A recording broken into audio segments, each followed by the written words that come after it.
ஐயா, இன்றைய அரசியலுக்கு தமிழ்நாட்டில் எம்ஜிஆர், அண்ணா, பெரியார் யார் இருந்தால் சரியா இருக்கும்னு நினைக்கிறீங்க? அண்ணா இருந்தா ரொம்ப சரியா இருக்கும்.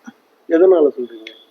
அவரை மாதிரி ஒரு நேர்மையான மனிதர், கொள்கைவாதி, மனிதாபமானம் உள்ளவர், சமுதாயத்தை நேசித்தவர், தனக்கென்று வாழாதவர்.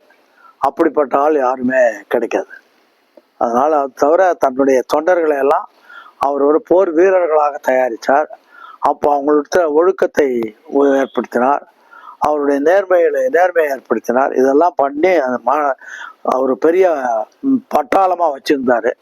அப்படிப்பட்ட பட்டாளத்தை உருவாக்கியவர் தமிழ்நாட்டில் ஒரு மிகப்பெரிய இளைஞர் பட்டாளத்தை கையில் வைத்து கொண்டிருந்தவர் பேரறிஞர் அண்ணா அவர்கள்.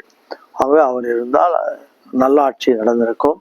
இன்னும் சொல்லப்போனால் தமிழ்நாட்டுக்கு இருக்கிற வளத்தை எல்லாம் இருக்கணும்னா தமிழ்நாட்டில் இருக்கிற ஒவ்வொருத்தரும் குறைந்தது 2 கோடி 3 கோடிக்கு சொத்துக்களுக்கு உரியவர்களாக இருப்பார்கள். அப்படி இருக்கிற போது நாடு நலம் வரும். யாரும் யாரையும் பார்த்து யாரையும் அமிழ்த்தவும் மாட்டாங்க, அடக்கவும் மாட்டாங்க. நேர்மையா ஜனநாயக முறையில் ஊழலும் லஞ்சமும் இல்லாமல், அதான் போதை வஸ்துக்கள் இல்லாமல் நாடு நல்ல முறையில் வாழ்ந்திருக்கும். அதுதான் அவருக்கு தயாரித்தார். ஆனால் நம்முடைய கஷ்டகாலம் அவர் 69 மறைந்து விட்டார். அவர் மறைந்ததனுடைய விளைவு அதுக்கப்புறம் முற்றிலும் அவருடைய பெயரை வைத்துக்கொண்டு முற்றிலும் அதற்கு மாறான காரியங்கள் தான் இந்த நாட்டில் நடந்திருக்கு. அவரை பொறுத்த வரைக்கும் அவர் ஒரு இயக்கத்தை சாதாரண லெவல்லேருந்து பெரிய லெவல் வரைக்கும் எந்த விதமான கருத்து மாறுபாடு இல்லாமல் எந்த லட்சியத்தை அவர் 1949 ராபின்சன் பூங்காவில் சொன்னாரோ, ஜாதி ஒழியணும், மதம் ஒழியணும், கடவுள் ஒழியணும், காந்தி ஒழியணும், காங்கிரஸ் ஒழியணும், இது புறாவும் திராவிட கழகத்தினுடைய மூல கொள்கைகள், அதுதான் நம்முடைய கொள்கைகள். திமுகவும் திகவும் இரட்டை குழல் துப்பாக்கி என்று சொல்லி அந்த இயக்கத்தை அப்படியே வளர்த்தவர் பேரறிஞர் அண்ணா.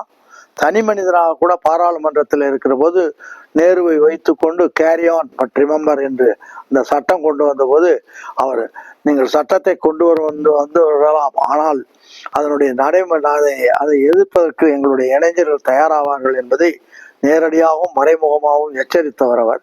அப்படிப்பட்ட ஒரு தனி மனிதரை நாம் இழந்திருக்கிறோம். அவரை யாராலும் அவருடைய இடத்தை பிடிக்கவே முடியாது. அவரை போன்ற நேர்மையாளர்களை பார்க்கவும் முடியாது. இன்னும் சொல்லப்போனால் அவர் வளர்த்த கழகத்தினுடைய பெயர் இருக்கிறதே தவிர அந்த கொள்கைகளோ லட்சியங்களோ இந்த நேர்மையோ ஒழுங்கோ யோகியதையோ என்ற இதெல்லாம் யாரிடத்திலும் கிடையாது. அவருடைய பெயரை சொல்லிக்கொண்டு ஊரை ஏமாற்றுவதற்கு தான் இந்த இதனம் நிலைமையில் இருக்குது. ஐயா, இப்போ அண்ணா ரொம்ப நேர்மையானவங்க அப்படின்னு சொல்லியிருக்கீங்க. அண்ணா மறைவுக்கு பிறகு அவரோட கொள்கையை ஏற்றுக்கிட்டு அவர் வழியில் வந்ததா சொல்லி ஆட்சி புரிஞ்சவங்கலாம் அவருக்கு எதிரான சில விஷயங்கள்லாம் செஞ்சாங்கன்னு சொல்றீங்க. அந்த அண்ணாவோட கொள்கையை பின்பற்றின கட்சியில தான் நீங்களும் இருந்தீங்க. அப்போ உங்களுக்கு மனசாட்சி உறுத்தலையா? அண்ணா இருந்தபோது அண்ணா உருவாக்கிய அந்த பொதுக்குழுவில் 130 பேரில் நானும் ஒருவன். அப்படி இருக்கிற பொழுது அண்ணா மறைந்ததற்கு பின்னாலே அண்ணாவினுடைய பெயரை சொல்லி இருக்கிற அந்த இயக்கத்தில் 1971 கோயம்புத்தூர்ல கலைஞர் கருணாநிதி அவர்கள் மதுவிலக்கை ரத்து செய்கிறேன் என்று சொன்ன பொழுது அந்த பொதுக்குழுவில் இருந்த 100க்கும் மேற்பட்டவர்கள் அதை எதிர்த்தார்கள். ஆனால் அவர் அன்றைய தினம் அழாத குறையாக சமாதானம் பண்ணி ஒரு சமயம், நான் இல்லைன்னா இந்த கவர்மெண்ட்டே கவுத்துருவாங்க, நிதி நிலைமைகள் மோசமாக இருக்கிறது, கவுத்துருவாங்க, அதனால அதை மேனேஜ் பண்ணுறதுக்காக விட்டு கொடுக்கணும்னு ரிக்வஸ்ட் பண்ணி இது பண்ணாரே தவிர, ஆனால் எதிர்த்தவர்கள் ஏராளமாக இருந்தார்கள். அதை சரி பண்ணுவதற்காகத்தான் எம்ஜிஆர் அவர்களை மதுவிலக்கு எதிர்ப்பு பிரச்சார குழு தலைவர் என்று அங்கேயே போட்டு மக்களை ஏமாற்றுகின்ற வேலைகள் அந்த இதனை ஆரம்பித்து விட்டார்கள். இதெல்லாம் எங்களுக்கு மனசாட்சியில் உறுத்தி கொண்டுதான் இருந்தது. அதனால்தான் 72 எம்ஜிஆர் கட்சி ஆரம்பித்த போது அவர் அன்றைய தினம் அண்ணாவினுடைய பெயரை சொல்லி, அண்ணாவினுடைய புகழை சொல்லி, அண்ணாவினுடைய கொள்கையை சொல்லி, நான் படித்தேன் காஞ்சியிலே நேற்று, அதை நான் உனக்கு சொல்லவா என்று என்கின்ற அளவுக்கு மக்களிடத்துல அதையெல்லாம் பரப்பி அவருடைய பெயராலே ஒரு இயக்கத்தை உருவாக்கி அவருடைய படத்தையே கொடியிலும் போட்டு அந்த கொள்கைகள் தான் நம்முடைய கொள்கைகள் என்கின்ற அளவிற்கு மாட்டில் நிலைநிறுத்தி ஒரு 6-7 ஆண்டு காலம் அவர் ஆட்சி செய்தார். அதில் எங்களுக்கு மகிழ்ச்சியோடு இருந்தோம். ஆனால் 82 ஜெயலலிதாவை சேர்த்த போது நான் தான் போய் கடுமையாக எதிர்த்தேன். அன்றே சொல்லிவிட்டேன், திராவிட இயக்கத்தில் யாரையோ கொண்டு வந்து சேர்க்கிறீர்கள். அது மிகப்பெரிய தவறாக முடியும். எதிர்காலத்தில் இதற்கெல்லாம் நீங்கள் வருத்தப்படுவீர்கள் என்கின்ற அளவிற்கு நான் கடுமையாக 1 மணி நேரம் அவரிடத்துல பேசினேன்.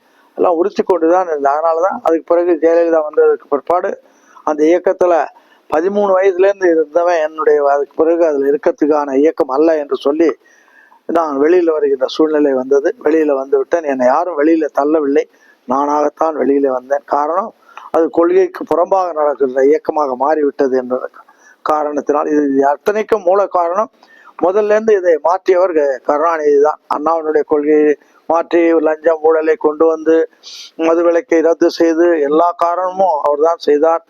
ஆகவே அதில் நான் எல்முனை அளவும் காம்ப்ரமைஸ் பண்றதுக்கு நான் தயாராக இல்லை.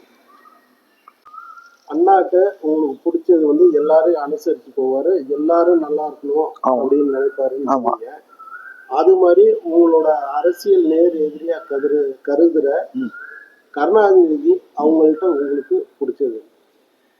கருணாநிதியினுடைய எழுத்து பிடிக்கும், பேச்சு பிடிக்கும். ஆனால் அவையெல்லாம் விஷம் தோய்ந்ததாக இருக்கும். அதனால அதை எது பிடிக்கும்ன்றதை விட அவர் சொல்றதுபடி அவர் நடக்கிறாரா அப்படின்னு பார்க்கணும். அண்ணா வந்து சட்டமன்றத்தில் சொன்னார், 1968 பட்ஜெட் நிதிநிலை அறிக்கை முடிந்த பிற்பாடு எதிர்கட்சி தலைவர் கருத்தெருமன் அண்ணாவிடத்தில் ஒரு கேள்வியை கேட்கிறார்.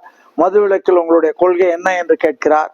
ஆனால் அப்பொழுது அண்ணா அவர்கள் எழுந்திருத்து, இந்த அரசாங்கம் பிச்சை எடுத்து நடத்துகின்ற நிலைமை வந்தாலும் மதுவிலக்கை நான் ரத்து செய்ய மாட்டேன், அதனுடைய கொடுமை எனக்கு தெரியும், குடும்பங்கள் சிதைந்து போகும் என்று பதிலளித்தார்.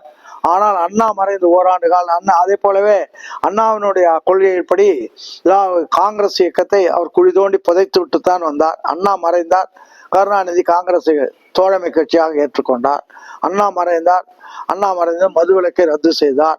அண்ணா மறைந்தார், ஊழலும் லஞ்சமும் தலைவிரித்து ஆட தொடங்கிவிட்டது, ஃபேவரிசம் வந்து விட்டது. இதெல்லாம் 71 சென்னை திருச்சியில ஒரு பொதுக்குழுவை அண்ணா கருணாநிதி கூடிய போது நான் அந்த பொதுக்குழுவில் அவரிடத்துல ஒரு 40 பக்கம் உள்ள ஒரு புத்தகத்தை நானே எழுதி அச்சடித்த ஒரு புத்தகத்தை அவரிடத்துல கொடுத்தேன்.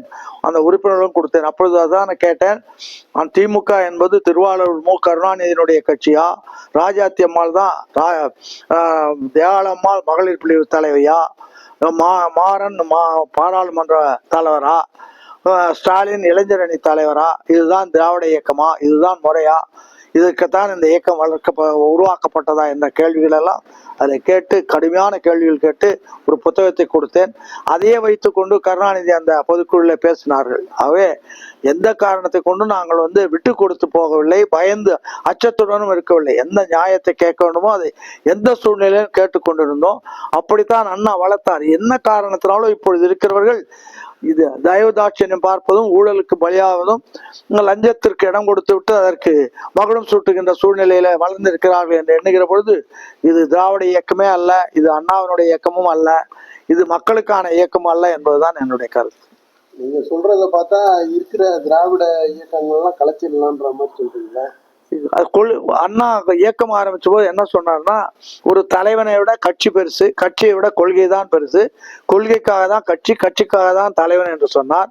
இப்ப கொள்கையை விட்டு பிற்பாடு அந்த கட்சி இருந்து என்ன பயன்? ஆகவே அது இருப்பது பெயரை, அந்த பெயரை வைத்துக்கொண்டு மக்களை ஏமாற்றுகிறார்கள் என்கிற நிலைமை இருக்கிற போது இது திராவிட கழகமே அல்ல என்பதுதான் என்னுடைய கருத்து.